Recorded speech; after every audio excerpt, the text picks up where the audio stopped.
जैसे लगती है। अमृत आश्रम में अनगिनत विचित्र जीव रहते हैं जो तपस्वी सिद्धों के रक्षक के रूप में उनकी देखभाल करते हैं। इनमें से सोम संपूर्ण जाति का एक पक्षी वैनदेयी भी एक है। वैनदेयी देवताओं की दुनिया का पक्षी होने के बावजूद उसमें मातृत्व पाने की इच्छा लंबे समय से मन में बसी हुई थी। वैनदेयी, इस द्वीप में नए जीवन को स्वीकार नहीं किया जाता। सिर्फ हम ही नहीं, या कोई भी संतान नहीं पैदा कर सकता। अगर कोई संतान पैदा हो भी गई तो उन्हें हमारी जैसी शक्ति नहीं मिलेगी।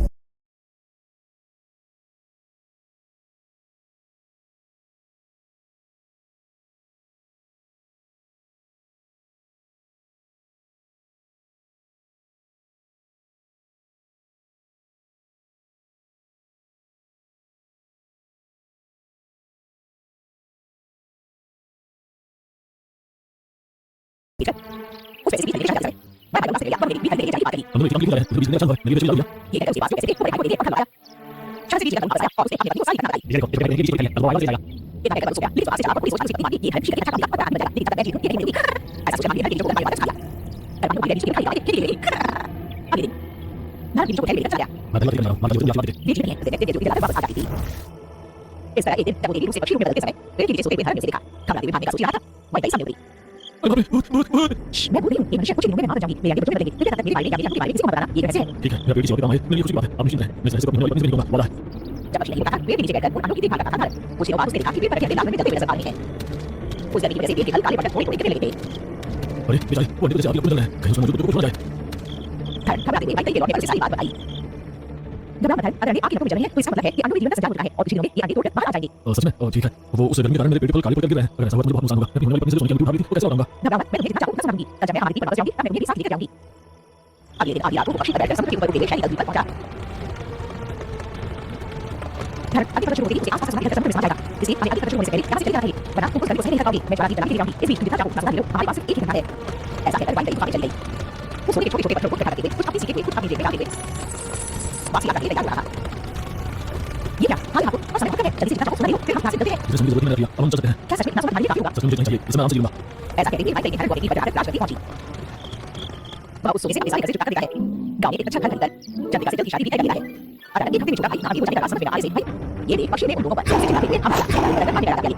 मुझे कुछ करना ही बेहतर है। मुझे करना है अगर मुझे बहुत सारे पैसे मिलेंगे इसलिए छोड़ो। हर बार बाइक के ऊपर पक्षी आ रहे हो ये बिना रुक गई। जैसे मैं तुम्हारे साथ वैसे ही मैं भी जाऊंगी तुम जाकर सुन लो लेकिन प्यार को मेरे पता ना मेरे आगे को पक्षी बदल जाएगी तुम मेरे पास मुझे नहीं जाओगे इस पे कैसा था ऐसा किताब देने पर पति को एक साथ नहीं ले जा सकती दोनों को एक साथ नहीं ले जा सकती इसलिए उसने अपने पैर को पकड़ हाथ को साथ पकड़े जैसे उसने कहा था वैसे ही उन्हें बताया देखिए जैसे ही वाला किसी होगा इसी का तो सुना है वो बिना समझ जाएगा इसलिए सोचने से पहले हमें हाथ से चलना होगा नहीं तो तुम दोनों सही नहीं करोगे मैं जाते दिन को लेकर चला इस बीच में सुना लो हमारे पास एक घंटा ही है बाइक लेकर आगे चल गई लालच के साथ लाइक लोग एक सोने के पत्थरों को बोले भर के बाइक की बात बता बहुत बात बाहर करके पर आगे वो पति सोना खाने का कैसे जल्दी आओ मैं नहीं बात वाली वो सोने के बोझ को छोड़ने के लिए तैयार थे और एक पीछे लाए थे लेकिन सोने के बोझ काले तेजी से तोड़ने का समय थे मैं सामने को लाइक जल्दी आने के लिए थी लेकिन तभी वाला भी दबा दबा गया ये दोनों अंदर आ गए और दोनों के खतरे थे वो जल्दी से साथ में मां से साथ लेकर एक गया लाचार रह गई अकेली राजवती पहुंची और दो कुछ वास्तव बताया ये जानकर धन बहुत हुआ कि उसे भाई ने सोने के लालच में देवी पक्षी के बच्चों को मारने की थी उसने अपने भाई की ओर से भाई से माफी मांगी 2 दिन बीते अंडों से 2 छोटे पक्षी बच्चे बाहर आए तो हमारे जीव से सोने को पूरा खर्च करना थोड़ा सा नहीं पा सकूं वो सोना साधारण सोना नहीं है उसमें रांझा सोना है जिसे भी सोना होगा हमेशा सुख समृद्धि और खुशहाली बनी रहती है मैं अपने बच्चों को हमारी जीवन नहीं ले सकती ये पूरी तरह से बढ़ने के बाद हमारी शक्तियां और अमृत प्राप्त होगा तुम्हें इनकी देखभाल करनी होगी पूरी तरह से बढ़ेगी नहीं क्योंकि मैं मां इसलिए मुझे इनसे दूर रहना बहुत कठिन है मैं समय देखने आऊंगी ये सोम संपूर्ण जाति पक्षी है इसके अलावा ये इच्छा पक्षी है यानी ये पक्षी मुझे पूछ सकते हैं ये मेरी बड़ी है इसका नाम रास्तु है ये भी छोटी है इसका नाम रास्तु है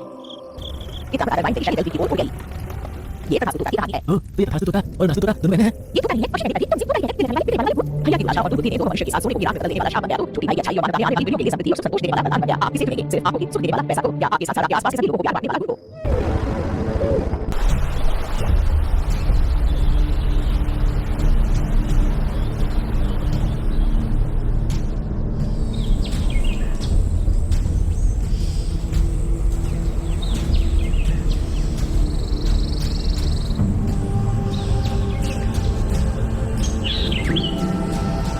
ये सुमेरगढ़ नाम का एक गांव है जिसका बहुत प्राचीन इतिहास है परंतु समय के साथ इस गांव का नाम बदलकर सुमेरगढ़ हो गया। नाम के साथ जीवन शैली तौर तरीके और रहन सहन सब बदल गए हैं लेकिन वो पुरानी हवेली जैसे कि तैसी ही रह गई। वही सातवीं हवेली है।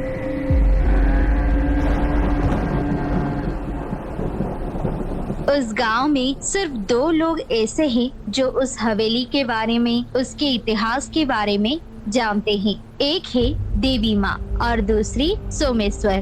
भयंकर देखने वाली उस शांति हवेली के बारे में कोई भी जानने की कोशिश नहीं करता था। उस हवेली की जानकारी रखने वाली वो दो लोग किसी से कुछ नहीं कहते थे, लेकिन गांव वाले आपस में सांधवी हवेली के बारे में तरह तरह की बातें करते थे। कुछ लोग कहते थे कि वो बहुत पुरानी हवेली है, और कुछ लोग कहते सांधवी हवेली में भूत है, और कुछ लोग कहते हैं उसमें खजाना गड़ा हुआ है। इस तरह लोग भांति भांति की बातें बनाते थे। सुमनेरगढ़ स्कूल में काम करने के लिए कमल नामक एक शिक्षक अपने परिवार के साथ इस गांव में आते हैं। कमल की पत्नी सुनंदा गर्भवती है। कमल और सुनंदा गांव के मुखिया हरिनारायण के पास आकर, हरिनारायण जी, मेरा तबादला इस गांव में हुआ है। मैं अपने परिवार के साथ इस गांव में रहने आया हूँ। आप इस गांव के मुखिया हैं, इसलिए हमारे रहने का इंतजाम करेंगे तो ठीक है कमल जी, ठीक है। अगर आपको एतराज ना हो तो हमारे 2 मंजिला पर रह सकते हैं। जब हम यहाँ आ रहे थे तो हमने नदी के किनारे एक पुराना घर देखा। मुझे और मेरी पत्नी को वो घर बहुत अच्छा लगा। क्या आप कृपया करके उसे साफ करवा सकते हैं? वो सांधवी हवेली, वहाँ रहना खतरे से खाली नहीं है। नहीं कमल जी। सांधवी कौन? उनकी अनुमति चाहिए हरिनारायण जी। कोई नहीं जानता कि सांधवी कौन है, अनुमति नहीं चाहिए। लेकिन क्या हरिनारायण जी, हमारे गांव के सभी लोग सोचते हैं कि उस घर में भूत रहता है। वैसे ही आपकी पत्नी गर्भवती है, थोड़ा सोचिए। भूत? इस जमाने में हम दोनों को ये घर बहुत पसंद है। कोई बात नहीं, आप साफ करवा दीजिए। ठीक है, जैसी आपकी मर्जी। जब तक घर साफ हो जाए आप हमारे घर में रहिए। हरिनारायण जी ने सांधवी हवेली की सफाई करवा दी थी।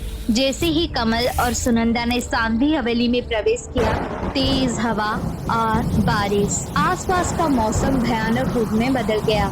फिर एक सफेद कपड़ा हवा में उड़ता हुआ सुनंदा के चेहरे पर आ गिरता है। इसे देखिए, ये कपड़ा बहुत नरम है, इससे अच्छी खुशबू भी आ रही है। मैं इसे संभाल कर रखूंगी। हमारे पैदा होने वाले बच्चे को इसी कपड़े पर सुलाऊंगी। तुम्हारी मर्जी। अचानक ये हवा और बारिश। चलो चलो अंदर चलो। दोनों के घर में कदम रखते ही एकाएक हवा और बारिश रुक गई। सुनंदा उस कपड़े को अपने तकिए के पास रखती है और सो जाती है। कमल कोई किताब पढ़ते हुए कुर्सी पर ही सो जाता है। तब फिर सुनंदा के बगल में एक खूबसूरत लड़की बैठकर सुनंदा को देखते हुए, सुनंदा, सुनंदा, उठो सुनंदा, तुम्हें ही। सुनंदा, सुनंदा, उठो सुनंदा, तुम्हें ही। सुनंदा। सुनंदा उन शब्दों को सुनकर उठ गई। उस लड़की को देखकर, तुम कौन हो और तुम्हें क्या चाहिए? मैं हमेशा यही रहूंगी, मुझे कुछ नहीं चाहिए। मैं तुम्हारे साथ रहने आई हूँ। मुझे बच्चे बहुत पसंद है। कुछ ही दिनों में तुम एक खूबसूरत बच्ची को जन्म देने वाली हो, इसलिए मैं उस बच्ची के साथ खेलने आई हूँ सुनंदा। अच्छा है, मेरे पति के स्कूल चले जाने के बाद इतने बड़े घर में मुझे अकेला रहना पड़ेगा। कम से कम तुम तो मेरे साथ रहने आई हो। वो तो ठीक है, तुम्हारा घर कहाँ है? यहीं पर इस नदी के किनारे रहती हूँ। क्या सच में मैं एक खूबसूरत लड़की को जन्म दूंगी? हाँ सुनंदा, 9 सितंबर को पैदा होगी। इस तरह सुनंदा उस लड़की से बहुत देर तक बातें करती हुई सो जाती है। सुबह हो रही थी। कमल स्कूल जाने के लिए तैयार होकर सुनंदा को सावधान रहने के लिए कहते हुए जाते समय, सुनिए जी, हमें खूबसूरत लड़की पैदा होने वाली है, वो भी 9 सितंबर को। रात को कोई सपना आया था सुनंदा? सपना नहीं जी, वो लड़की आई और बोली, उसने कहा कि वो मेरे साथ रहेगी। उस लड़की का घर भी यही नदी के पास है। लड़की रात को आई? ठीक है, लेकिन सावधान रहना। कमल स्कूल चला गया। तब गांव का मुखिया हरिनारायण अपनी माँ देवी माँ को नदी के पास वाले मंदिर में ले जाते हैं। देवी माँ उस घर की तरफ देखकर, हरि नारायण जी, क्या कोई सांध्वी हवेली में आया है? आए हैं माँ। कमल और उसकी पत्नी सुनंदा, वह गर्भवती है। क्या तुमने नहीं बताया कि वहाँ रहना खतरनाक है? एक बार उस घर में जाकर देख आते हैं। ठीक है माँ। इस तरह हरि नारायण और देवी माँ उस घर में जाकर देखने पर सुनंदा खड़ी होकर कुछ बातें कर रही है। हरि नारायण और देवी माँ को सुनंदा के अलावा वहाँ कोई दिखाई नहीं देता है। सुनंदा माँ आइए। हरि नारायण जी आइए, बैठिए। सुनंदा, इससे पहले तुम किससे बात कर रही थी? श्यामला के साथ। दोनों एक दूसरे के चेहरे देखते रह जाते हैं और बहुत डरते हैं। इससे भी सुनंदा उठकर दूसरे कमरे में जाकर कुछ बात करके आती है। उनसे कहती है, श्यामला आप लोगों को तुरंत चले जाने को कह रही है, चली जाइए। हरि नारायण और देवी माँ तुरंत बाहर आ जाते हैं। ये सब क्या है माँ? श्यामला कौन? श्यामला सांध्वी वंश की बहू थी, सांघीवीर की पत्नी। कई हजार साल पहले सुमेरगढ़ में, मेरा मतलब सुमेरगढ़ में सांघी वंश के लोग रहते थे। सांघी वंश के लोग बहुत ही शक्तिशाली थे और वे स्त्रियों का बहुत आदर करते थे। एक दिन सांघी वंश के सांघीवीर के साथ श्यामला की शादी हुई थी। कुछ दिन बाद श्यामला गर्भवती हुई। सांघी श्यामला की सासू माँ सांघी जुकू है। श्यामला, अब मेरे बड़े भाई सांघी सिंघाल आ रहे हैं। उनके पास बहुत मंत्र शक्ति है। सच में? वो बहुत महान है सासू माँ। हाँ, मेरा बड़ा भाई बहुत शक्तिशाली है। बहुत खुशी हो रही है, इतने समय के बाद मिल रहे हैं। हमने अपनी शादी में भी उनको नहीं देखा था। सांघी सिंघाल सांघवी हवेली में आया, सब एक ही कमरे में बैठते हुए। भाई साहब, मेरी बहू श्यामला, बताओ उसका बेटा कब पैदा होगा? श्यामला के पेट में। हमारी लव स्टोरी। लड़की है, लड़का नहीं। सांघी जुकू ये सुनकर गुस्से से उठकर वहाँ से चली जाती है। अगले दिन अपने घर में सभी सदस्यों के साथ समावेश होकर, मैंने सोचा था कि मेरा पोता होगा, लेकिन इस तरह मैंने नहीं सोचा था कि हमारे वंश में पहले एक लड़की पैदा होगी। जुक्कू जी, आप बहुत बुद्धिमान हो। मैं आपको बताने योग्य तो नहीं, लेकिन हम लोग स्त्रियों का आदर करते हैं। आपके इस गलती से हमारे चरित्र पर लांछन लगेगा।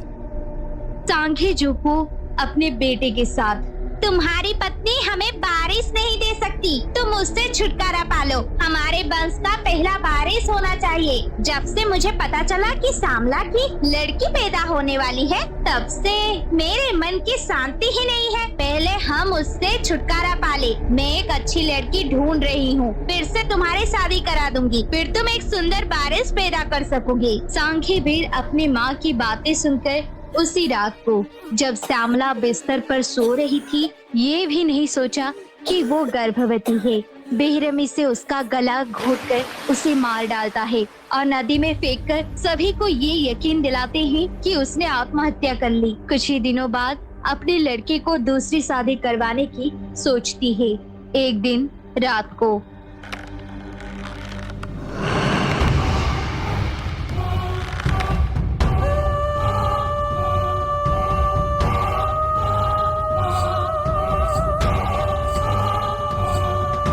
सभी सांघवी हवेली पहुंचते हैं। मरे हुए लोगों को देखकर डरते हैं। फिर सब सुनिए, श्यामला गर्भवती होकर मर गई और भूत बनकर इन लोगों को मार डाला। उस गर्भवती की बद्दुआ लगकर इन लोगों का वंश का अंत हो गया, समझे? यही रहोगे तो आप लोग भी मारे जाओगे। सभी गांव छोड़कर चले जाओ इसी वक्त। इसी तरह श्यामला के डर से वहाँ से सभी चले जाते हैं। लेकिन देवी माँ कहते हैं श्यामला केवल उन्हीं के वंश के लोगों से बदला लेगी, हमें कुछ नहीं करेगी। ये सोचकर वो उसी गांव में रहती है। सोमेश्वर भी उन्हीं के साथ उसी गांव में रह जाता है।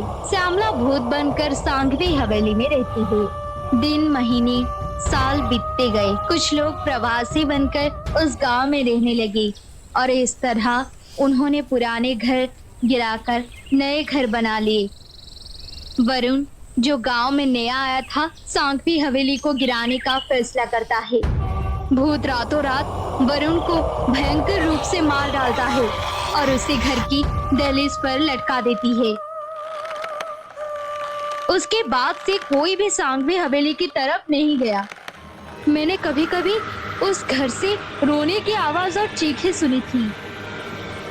कई साल पहले सांघवी हवेली की सफाई करवाकर अनीत और उसकी पत्नी उस घर में रहने आए।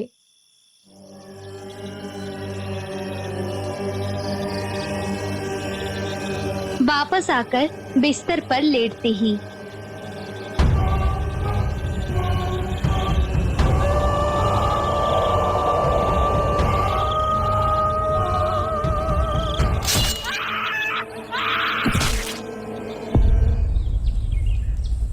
इतने में सालों बाद कमल और सुनंदा तुम्हारी बात सुने बिना इस हवेली में रह रहे हैं। पता नहीं श्यामला क्या करेगी उनका। रात में सुनंदा और कमल सो रहे हैं। रोने की आवाज सुनकर कमल उठकर देखता है। कमल को उठो सुनंदा, उठो सुनंदा, उठो सुनंदा सुनाई देती है। ये सुनकर कमल सुनंदा की ओर देखता है। सुनंदा के बगल में बैठी एक खूबसूरत लड़की सुनंदा का माथा सहला रही थी और दूसरे हाथ से सुनंदा का पेट सहला रही थी। अरे तुम कौन हो? बाहर चले जाओ, बाहर चले जाओ। कमल बाहर नहीं जाता है, वहीं रुकता है। ये देखकर श्यामला को गुस्सा आता है। कमल का गला पकड़कर उसे हवा में ऊपर उठाती है। कमल की चीखने की आवाज सुनकर सुनंदा नींद से जाग जाती है। श्यामला रुको, वो मेरे पति हैं, उसके बिना मैं नहीं हूँ। ये सुनकर सांघी श्यामला कमल को छोड़कर गायब हो जाती है। कमल डर जाता है और गांव के मुखिया हरिनारायण जी से मिलकर सब कुछ बताते हैं।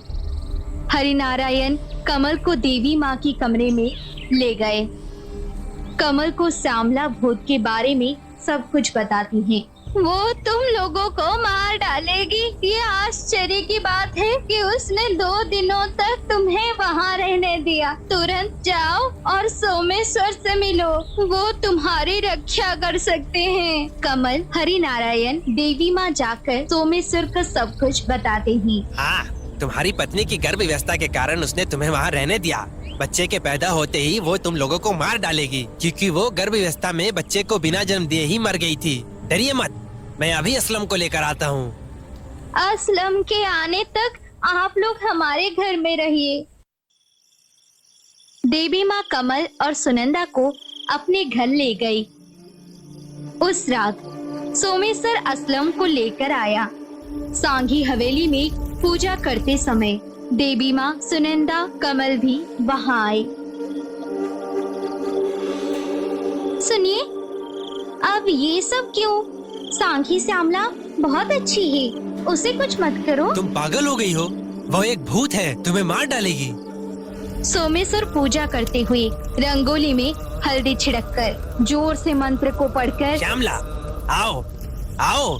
तुम कहाँ हो श्यामला? आओ। श्यामला एक सुंदर लड़की के रूप में आती है, फिर बाद में एक भयानक भूत में बदल गई। तुम सब चले जाओ, नहीं तो मार डालूंगी। असलम अपने साथ लाया हुआ काली बिल्ली की बालों के श्यामला भूत को अपने बस में करके उसे एक कांच के शीशे में बंदी बनाता है।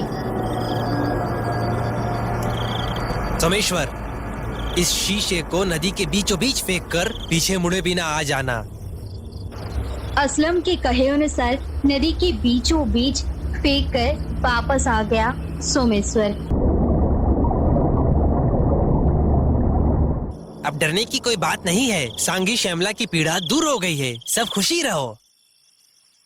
उस दिन से सुनंदा पहले की तरह बात करना छोड़ दिया। कुछ ही दिनों बाद सुनंदा ने बेटी को जन्म दिया। खबर सुनते ही कमल बहुत खुश हुआ और बच्ची को गोद में उठाकर कैलेंडर देखने पर उस दिन सितंबर 9 था।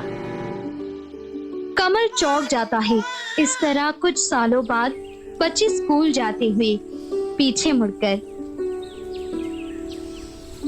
पिताजी बाय, माँ बाय, आंटी बाय।